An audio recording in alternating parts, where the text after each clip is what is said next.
அதுக்காக நம்ம அந்த மாதிரி வறுத்து எடுக்கிறோம்.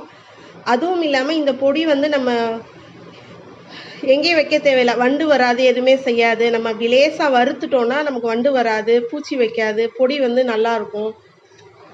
நம்ம காத்தோட்டம் இல்லாத பகுதியில் இருந்தால் கூட நல்லாயிருக்கும். அதுக்காக தான் நம்ம என்ன செய்கிறோம், இதை வந்து நம்ம வறுக்க போகிறோம். நல்லா சிம்மில் போட்டுட்டு லேசாக வறுத்தெடுங்க. நல்லா சூடு வரணும், நல்லா அதை நம்ம தொட்டு பார்க்கையில் கொதிக்கணும். அந்த அளவு சூடு வரையில் வறுத்து எடுத்துக்கலாம். சரி வாங்க இதை எப்படி வறுக்கிறதுன்னு பார்ப்போம்.